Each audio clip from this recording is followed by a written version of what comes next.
ஒரு நாள் என்ன ஆச்சுன்னா, ஒருத்தர் காடுல விறகு வெட்டிட்டு இருப்பாரு. அந்த நேரத்துல ஒரு நரி அங்க வருது.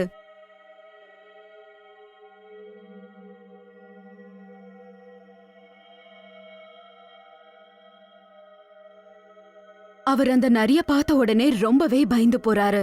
ஐயோ நான் சாக போறேன். இந்த ஓனாய் எங்க இருந்து வந்துச்சு? நான் இப்ப என்ன பண்றது? ஐயோ நான் இப்ப சாக போறேனா?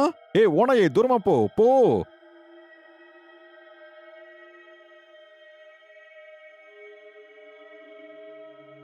அது கரெக்டா அவரை பார்த்து கத்த ஆரம்பிக்குது. ஐயோ சாக போறனே. என்ன இந்த ஓனாய் இப்படி உருமுது? இப்ப என்ன பண்றது? ஓடவா? ஐயோ நான் சாக போறனே. என்ன காப்பாத்துங்க. என்ன கொல்ல பாக்குது. காப்பாத்துங்க.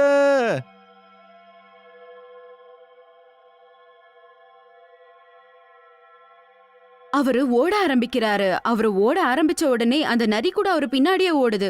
அவரு ஓட ஓட கீழே விழுந்துடுறாரு. ஐயோ சாக போறனே. ஐயோ இது என் காலை உடைச்சிருச்சு. அப்புறம் அந்த நரி கூட அவரு கிட்ட போய் ஜேட்டாலாலோட காலை கடிச்சிடுது. ஐயோ சாக போறனே. ஓனாயே என் வாழ்க்கையே கெடுத்துட்டியே. என் காளையா கடிச்ச வலிக்குதே.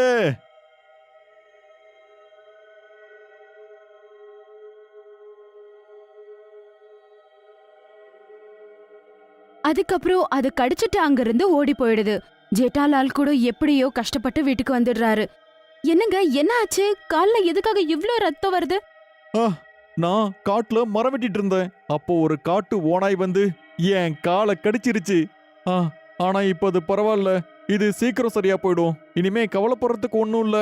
ராத்திரி ஆனதும் அவங்க தூங்கிடுறாங்க. நடு ராத்திரி ஆனதும் ஜேட்டாலால் ஒரு மாதிரி நரி மாதிரியே கத்த ஆரம்பிக்கிறாரு. ரொம்பவே மோசமா இருந்தது.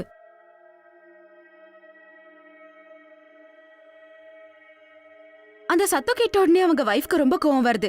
என்னங்க கத்திக்கிட்டு இருக்கீங்க? வாய மூடிட்டு தூங்குறீங்களா இல்லையா? இல்லனா நாளைக்கு காத்தால சாப்பாடே போட மாட்டேன் உங்களுக்கு அப்படின்னு சொன்ன உடனே அவரு பாதி நரியாவே மாறிடுறாரு.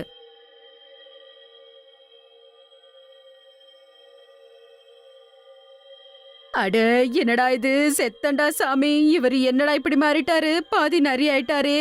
செத்தண்டா சாமி, என்ன பண்றது நானு? அதுக்கப்புறம் அவங்க மனைவி வெளிய போய் டோரை சாத்திடுறாங்க.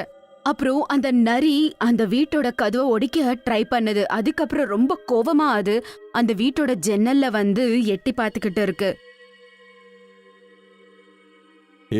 முட்டாள் பொண்ணே, ஒழுங்கா கதவை திற.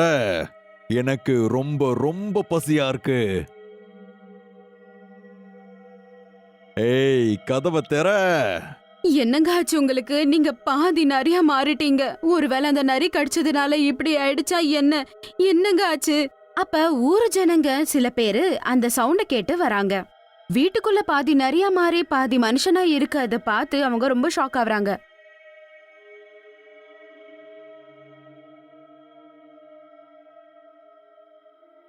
ஐயோ என்னடா இது? இது என்னடா மிருகம்? கமலா, நீ ஏதோ ஒரு விலங்கு புடிச்சு அத வீட்ல வேற கொண்டு வந்து வச்சிருக்கிறியே. அட லூசுங்களா, அவரு விலங்கு கிடையாது. அவரு என்னோட புருஷன். இன்னைக்கு காத்தால காட்டுல ஏதோ ஒரு நரி அவரை கடிச்சிடுச்சாமா. ஜேதா நண்பா, என்ன ஆச்சு உனக்கு? என்னதான்ப்பா ஆச்சு?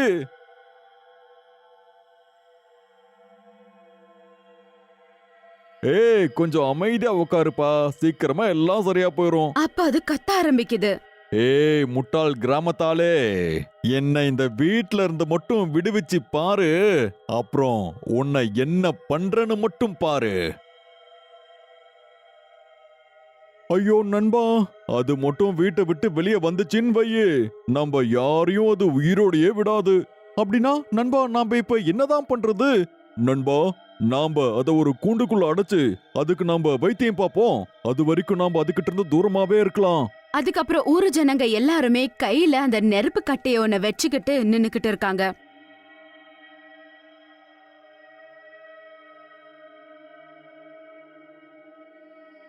அதுக்கப்புறம் இந்த மாதிரி அந்த ராத்திரி கடந்து போகுது. மறுநாள் காலையில அவரு நார்மல் ஆயிடுறாரு.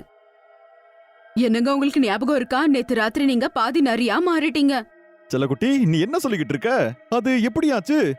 என்னங்க, நான் சொல்றது உண்மைதான். நீங்க பாதி நரியா மாறிட்டீங்க. நீங்க கத்துற சத்தம் கேட்டு ஊரு ஜனங்க எல்லாருமே வீட்டு முன்னாடி வந்துட்டாங்க.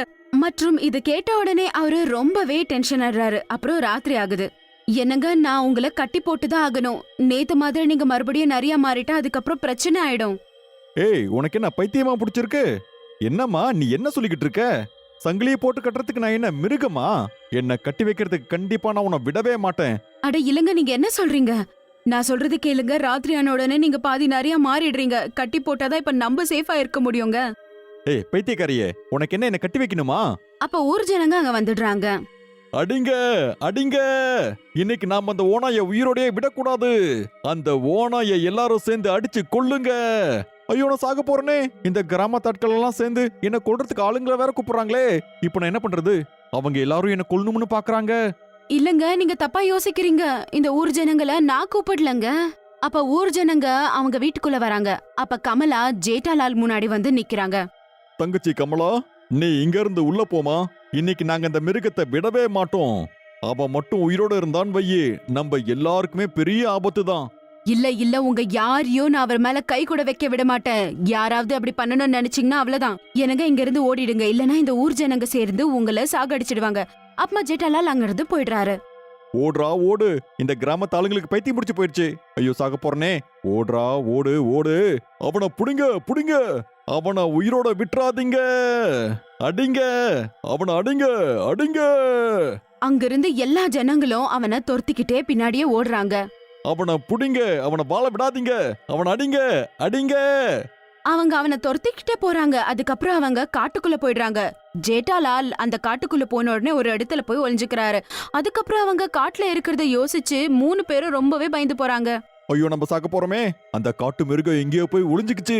நண்பர்களே நம்ம என்ன பண்றது? அப்புறம் அந்த செடி பின்னாடில இருந்து யாரோ கத்துற சத்தம் கேக்குது.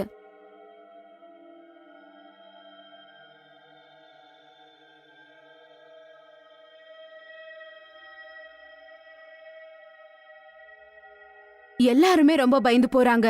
ஜேட்டாலால் அவங்க முன்னாடி வந்து நிக்கிறாரு. அது பாதி நிறைய மாறி இருக்கும். ஐயோ சாக போறோமே. இந்த மிருகம் நம்மள உயிரோடையே விட போறதில்ல. வாங்க சீக்கிரம் ஓடி போயிருவோம். வாங்க, இங்க இருந்தா யாருமே பொழைக்க போறதில்ல. ஓடுங்கடா ஓடுங்க, வேகமா ஓடுங்க, உயிரை காப்பாத்திக்கோங்க, ஓடுங்க. ஊர் ஜனங்க எல்லாம் அங்க இருந்து ஓட ஆரம்பிக்கிறாங்க. ஓடுறா ஓடு, அது மனுஷங்களையே சாப்பிடும். அது ரத்த வெறி பிடிச்ச ஒரு பயங்கரமான மிருகம்.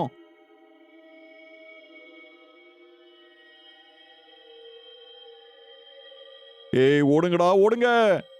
அதுக்கப்புறம் ஊர் ஜனங்க எல்லாம் காட்டுல இருந்து திரும்பி ஊருக்கே வந்துடுறாங்க. அதுக்கப்புறம் நேரா ஜேட்டாலால் வீட்டுக்கு போறாங்க. அட என்ன ஆச்சு? அவரை சாகடிச்சிட்டீங்களா?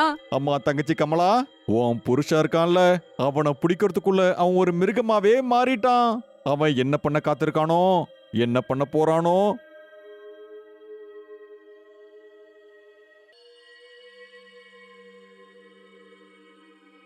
அவங்கள துரத்திக்கிட்டே ஜேட்டாலால் அவங்க வீட்டுக்கே வந்துடுறாரு.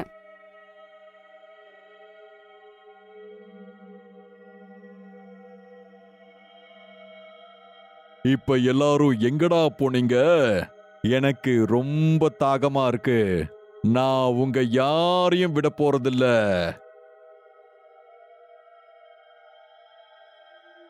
என்னங்க நில்லுங்க, அப்படியெல்லாம் பண்ணிடாதீங்க. இந்த போட்டோவை ஒரு வாட்டி பாருங்களேன். நம்ம 2 பேரும் நின்னு இருக்கோம். நான் உங்களோட மனைவிங்க, நீங்க என்னோட புருஷன். உங்களுக்கு எதுவுமே ஞாபகம் இல்லையா?